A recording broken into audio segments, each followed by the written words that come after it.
Start करते हैं।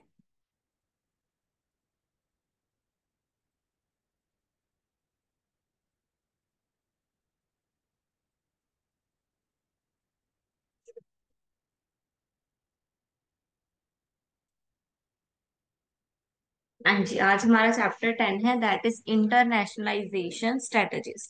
ठीक है, यानी कि इंटरनेशनलाइज अपना बिजनेस करना है, हमने इंटरनेशनल लेके जाना है अपने बिजनेस को। तो हमें क्या क्या चीजें करनी होंगी, कौन कौन सी थ्योरी, कौन कौन सी स्ट्रेटजीज हम अपना सकते हैं जिससे हमारा बिजनेस ग्रो करे इंटरनेशनली। ठीक है, तो पहले इंटरनेशनलाइजेशन का मतलब क्या होता है? Company take step to increase its footprint और capture more significant market share outside of its country of domicile by branching out into international market। ठीक है, क्या समझ में आया इससे? कि कंपनी अपने आप को इंटरनेशनलाइज कर रही है, कैसे कर रही है? अपनी ब्रांच बाहर की कंट्रियों में खोल के। ठीक है, अपनी ब्रांच कहाँ खोल रही है? बाहर की कंट्रियों में अपनी ब्रांचेस खोल के अपने प्रोडक्ट को बाहर ले जाके, अपने शेयर्स को बाहर ले जाके, यानी कि अगर हम बाहर खोलेंगे अपनी कंपनी तो हमारे पास बाहर के लोग भी इन्वेस्टर्स बनेंगे ना हमारे। तो इससे क्या होगा? हमारे मार्केट में हम बाहर का शेयर भी कैप्चर कर रहे हैं। जो मार्केट में सिर्फ मान लो बाहर के प्रोडक्ट ही मिलते हैं, उस मार्केट में हम अपना प्रोडक्ट भी डाल रहे हैं। ठीक है, उस मार्केट में हम अपना शेयर भी डाल रहे हैं। तो इससे क्या होगा हमारा? हम क्या कर रहे हैं? अपनी कंट्री से बाहर निकल के ब्रांचेस खोल रहे हैं, इंटरनेशनल मार्केट में एंटर कर रहे हैं। ठीक है, इंटरनेशनल मार्केट को कैप्चर कर रहे हैं, उसको बोलेंगे इंटरनेशनलाइजेशन। ठीक है, फर्म कैसे डिसीजन लेती है इंटरनेशनलाइजेशन का? ऑर्गेनाइजेशनल फैक्टर और इन्वायरमेंट फैक्टर को देखते हुए। ठीक है, अगर दोनों फैक्टर फेवर में होते हैं तो फिर वो इंटरनेशनलाइज जाती है। तो ऑर्गेनाइजेशनल फैक्टर कौन से है? Decision maker characteristics. ठीक है, जो कि डिसीजन बनाते हैं। Then firm specific factors. Then environment में कौन से है? अनसोलिएटेड प्रपोजल्स, बैंड वैगन्स और attractiveness of the host country.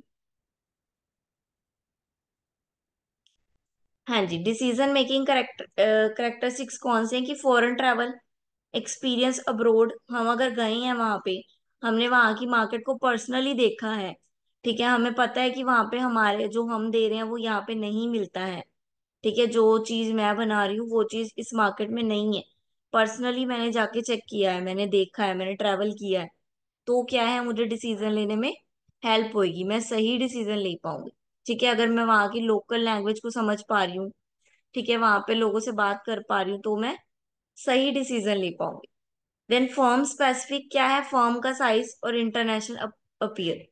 Firm का साइज, अगर हमारी फर्म ऑलरेडी छोटी सी है, ठीक है, यानी कि हम इंडिया की नीड्स मसा मसा फुलफिल कर रहे हैं, बड़ी मुश्किल से फुलफिल कर रहे हैं, तो हम आउटसाइड की नीड कैसे फुलफिल करेंगे?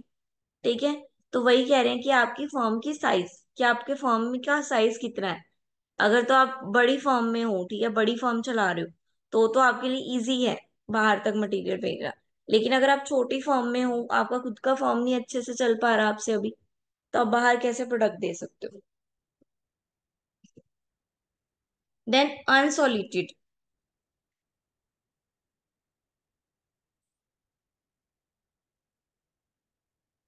अनसॉलिकेटेड, अनसॉलिकेटेड क्या होता है? हाँ जी,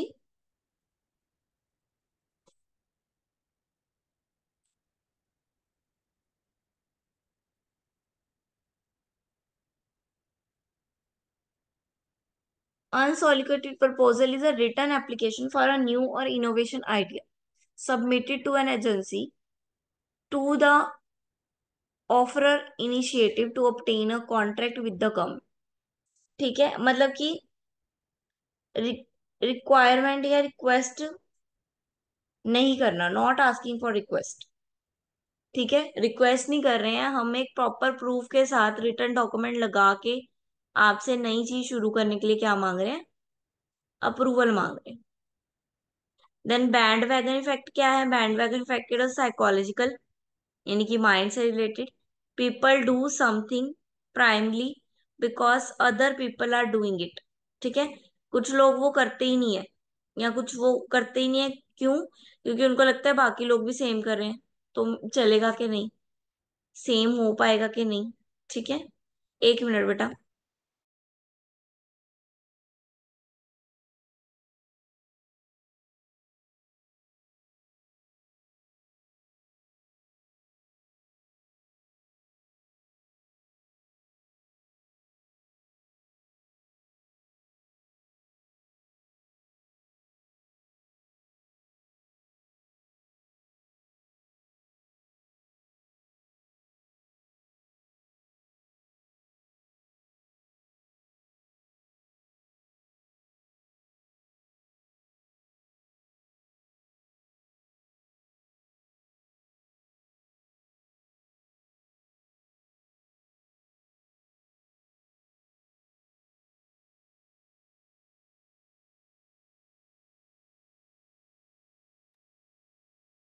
हाँ जी, बैंड वैगन देख लिया आपने इफेक्ट। ठीक है।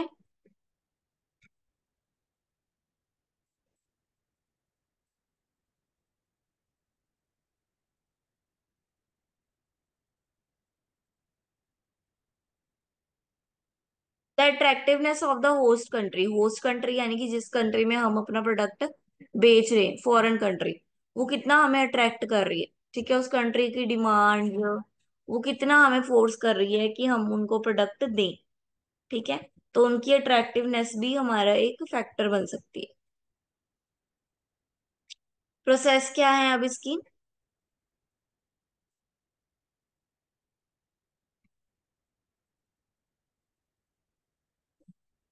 इंटरनेशनल इन्वॉल्वमेंट इंक्रीज करनी है। ठीक है, मेन। ठीक है, ये कुछ इंपॉर्टेंट पॉइंट्स हैं जो ध्यान रखने वाले हैं। टाइमिंग, मार्केट की टाइमिंग क्या है, ऑब्स्टेकल्स क्या है मार्केट में, यानी कि रुकावटें क्या है मार्केट में, परसेप्शंस क्या है मैनेजर की, मैनेजर क्या सोचते हैं इस बारे में। ठीक है, और वो कितनी दूर है हमसे, जिस जगह पे हम एक्सपोर्ट करने जा रहे हैं। ठीक है, जिस जगह पे हम अपनी ब्रांच खोलने जा रहे हैं वो कितनी दूर है, हमें कितना फायदा हो सकता है, कितना नुकसान, वो सब ध्यान में रखिए। ठीक है।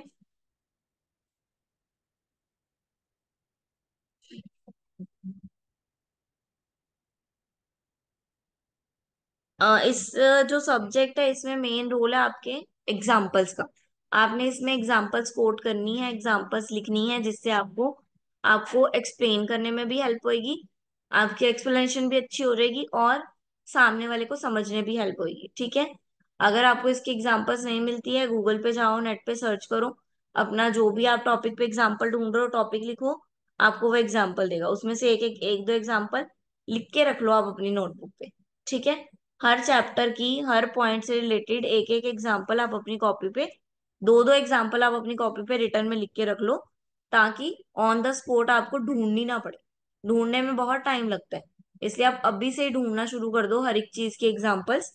ठीक है, ताकि तब सिर्फ आप खोलो और पढ़ लो, रीड करना पड़े सिर्फ।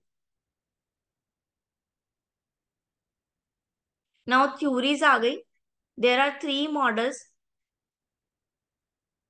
उपसला, द नेटवर्क अप्रोच, और इंटरनेशनल न्यू वेंचर। ठीक है, यानी कि बॉर्न ग्लोबल। उपसला क्या है? Uppsala model is a theory that explain how firm gradually intensify their activity in foreign market, and it is being introduced by जन जोहन्स जोहन्सन। ठीक है, जन जोहन्सन ने ये दिया था, इंट्रोड्यूस किया था। ठीक है, क्या कहना, कब किया था? 1977 में। Their model phase the gradual and incremental character of international expansion. Therefore, organization could best reduce their risk level by adopting their approaches. ठीक है, इस मॉडल में क्या कहते हैं, पहले तो आप मार्केट को अच्छे से समझ लो, सारी मार्केट को अच्छे से पढ़ लो, जहां पे आप काम करने जा रहे हो उस मार्केट को डीप स्टडी करो, ताकि जब आप मार्केट में जाओ तो आपको रिस्क कम हो, लॉस कम हो। ठीक है, तो वही है इसका मॉडल। क्या है? पहले नॉलेज, मार्केट की नॉलेज, फिर उस नॉलेज को कमिटमेंट में लगाओ मार्केट की, देन फिर और नॉलेज लो, फिर मार्केट की कमिटमेंट करो, एंड सो ऑन, ऐसे ही चलते रहो। ठीक है, नॉलेज लेते रहो, आगे काम करते रहो, नॉलेज लेते रहो, आगे काम करते रहो। ठीक है, नॉलेज इज वेरी इंपॉर्टेंट इसके अकॉर्डिंग। देन नेटवर्क अप्रोच में क्या कह रहे हैं, रिलेशनशिप बनाओ। ठीक है, नेटवर्क अप्रोच में क्या कह रहे हैं, रिलेशनशिप बनाओ। सप्लायर्स, कस्टमर्स, मार्केट, आपकी रिलेशनशिप होनी चाहिए, आपका नेटवर्क बड़ा होना चाहिए। ठीक है, आप देखते हो नेटवर्क मार्केटिंग, उसमें वो क्या करते हैं नेटवर्क मार्केटिंग में, नेटवर्क मार्केटिंग क्या है, नेटवर्क बनाने, लोगों को जोड़ना। तो इसमें भी क्या है, इसमें भी क्या कह रहे हैं कि अगर आपको इंटरनेशनल काम करना है, थ्योरी इंटरनेशनल काम करने की क्या है कि वहां के लोगों को, वहां के कस्टमर को, सप्लायर को अट्रैक्ट करो, जोड़ो अपने साथ, तभी आपका वेन्यू जो है वो अच्छा चल सकता है। देन इंटरनेशनल न्यू वेन्यू खोलो।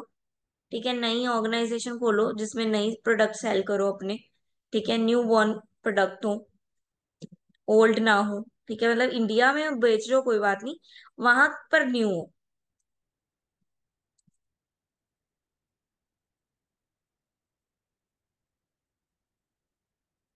ठीक है, अब जैसे इन्होंने एग्जाम्पल दिया हुआ है नेटफ्लिक्स का, ये आप रीड करके इसको शॉर्ट फॉर्म में कन्वर्ट कर सकते हो।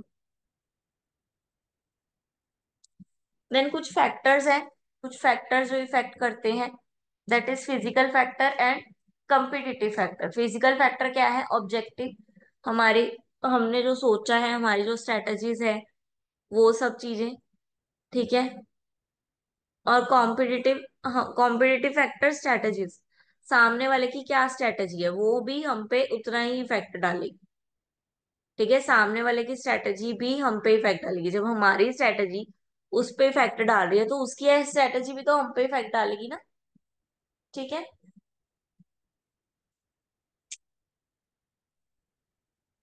देन ग्रिड बनाई हुई है। ग्रिड में क्या है, हाई, हाई पे क्या है, standardization and central control are international operations, standardization and control are useful but not necessary। Second वाले में बोल रहे हैं कि नेसेसरी नहीं है, फर्स्ट वाले में बोल रहे हैं कि नेसेसरी है, जरूरी है। ठीक है, बल्क में करना है कोई काम, इंस्टीट्यूशन है आपका बैंकिंग का, तो आपको जरूरी है सेंट्रलाइजेशन, स्टैंडर्डाइजेशन करना। ठीक है, गुड्स और सर्विसेज है, अपॉर्चुनिटी है सेल करने की, तो ये आपके पास नेसेसरी नहीं है, लो स्टैंडर्डाइजेशन। ठीक है, अडॉप्ट कब करना है, अडॉप्ट डिसेंट्रलाइजेशन कब अडॉप्ट करना है,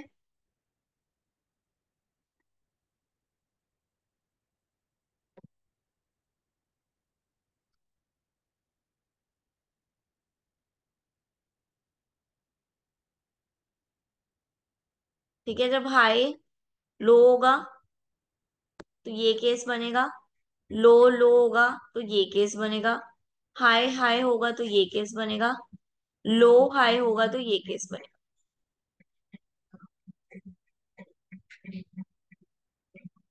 ठीक है, ग्लोबल स्ट्रेटजीज हाई में, इंटरनेशनल स्ट्रेटजीज लो में, transitional strategies high and high में, और multi domestic strategies low and high में।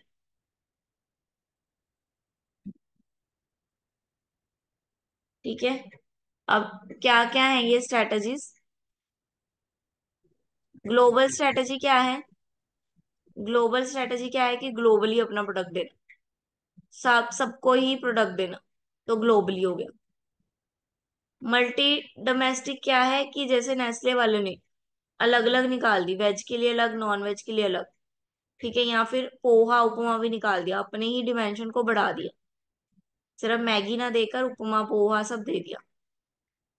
ठीक है, ग्लोबल स्ट्रेटेजी माइक्रोसॉफ्ट, सब जगह एक जैसा ही है माइक्रोसॉफ्ट। ठीक है, मैक transitional strategy like McDonald's, local preference के हिसाब से चेंज हो जाता है। ठीक है, मैकडोनल्ड जिसको जैसा बर्गर चाहिए वैसा बना के देता है। देन एक्सपोर्टिंग,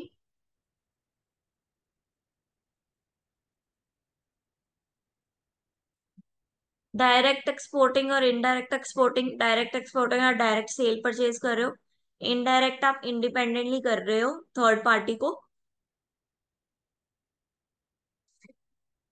इंक्लूड करके कर रहे हो। ठीक है, देन इंपोर्टिंग आ गया, इंपोर्टिंग पढ़ लो फटाफट। इंपोर्टिंग में चार आ गए, स्पेशलाइजेशन, ग्लोबल, लोकल, डिवर्सिफिकेशन।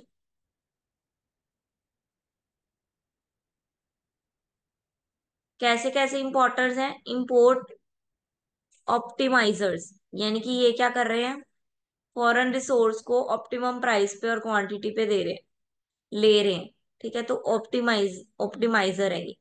अपॉर्चुनिटिस्टिक वो कौन है? जो बना खुद रहे हैं प्रोडक्ट, लेकिन वर्ल्ड वाइड इंपोर्ट ले रहे हैं प्रोडक्ट का। ठीक है, बाहर से लेके यहाँ बेच रहे हैं, या अपॉर्चुनिटी ग्रैब कर रहे हैं अगर उनको कुछ अच्छा मिल रहा है तो। आर्बिट्रेरीज कौन से हैं? जो बाय एंड सेल करते हैं, जो अपने लिए नहीं खरीदते, बाय एंड सेल करने के लिए खरीदते हैं।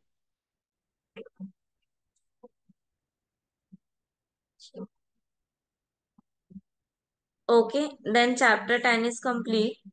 Move to the chapter 11। Clear है चैप्टर 10?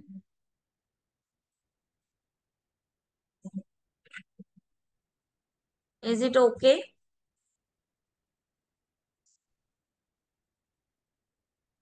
चैप्टर 11 करें आज ही? Now start chapter 11, that is form and ownership of the foreign. Chapter 11 कर लो, चैप्टर 12 कल करें।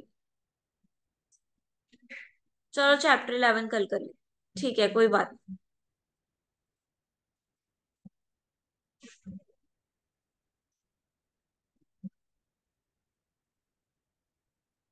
चैप्टर 11 कल करेंगे, ठीक है। आप चैप्टर 10 अच्छे से फिर आज पढ़ लेना। ठीक है, इसके एग्जाम्पल्स कोट कर लेना, इसको फाइंड आउट कर लेना, जो समझ में नहीं आता इसमें से वो अलग करके रख लेना। हाँ जी, आज नए बच्चे आए हैं कुछ। अवनीत कौर, ईशा, नवजोत यस। कौर। हाँ जी बेटा, चैप्टर समझ में आया? आज आपने पहली बार क्लास लगाई है, इतने दिन क्यों नहीं लगाई क्लास? मैम क्या आप इस क्लास की रिकॉर्डिंग भेज सकती हैं? एक्चुअली मुझे समझ में नहीं आई। कुछ हाँ चीजें जी, समझ में आई तो मैंने लगाई क्लास में तो। हाँ जी, आपको सारे चैप्टर्स की रिकॉर्डिंग मिल जाएगी, अभी तक के जितने चैप्टर होंगे सबकी रिकॉर्डिंग मिल जाएगी। और अगर आपको फिर भी समझ में नहीं आता है, ऐसे पॉइंट्स होंगे कुछ शायद आपको मिल सकते हैं कि जो आपको ना समझ में आए, ठीक है, आपको क्लैरिफाई ना हो अगर वो, तो आप मेरे को व्हाट्सएप पे मैसेज कर सकते हो। देन हम उसके बारे में एक जैसे क्लास रख के, ठीक है, डाउट सेशन ले लेंगे अगर आपको है होंगे तो इससे पहले आपको पहले ओके। पढ़ना पड़ेगा सारे, है ना। आप सारे रीड करो एक बार, फिर आपको डाउट्स आएंगे, फिर आप मुझसे पूछना। अदरवाइज मैं क्लास लगा लूं, आपके पास डाउट ना हो, फिर वैल्यूएबल नहीं ना होगा वो। इसलिए पहले आप अपने डाउट्स ढूंढ के रखना, फिर मुझे बताना कि मैम लगा लो doubt session, then I will take doubt session. Okay. Okay, आपको रिकॉर्डिंग सारी मिल जाएगी, रिकॉर्डिंग का कोई इशू नहीं है। और इतने दिन क्लास क्यों नहीं लगाई? पता नहीं चला या कहीं गए हुए थे? नो मैम, उस टाइम पर एक और क्लास थी ना तो मैंने वो लगाई, तो ये वाली मिस हो गई थोड़ी सी। आपकी कौन सी क्लास थी? मैम बीसी की इंग्लिश की थी। आप बीसी और एमबीए दोनों कर रहे हो एक साथ?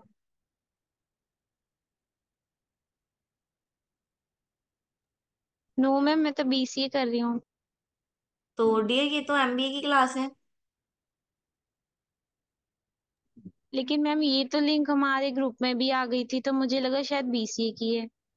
ओके ओके, नहीं डियर, ये एमबीए की क्लास है, MBA 1। Okay ma'am. Thank you so much okay बताने ओके, के लिए। हाँ जी हाँ जी, कोई बात नहीं।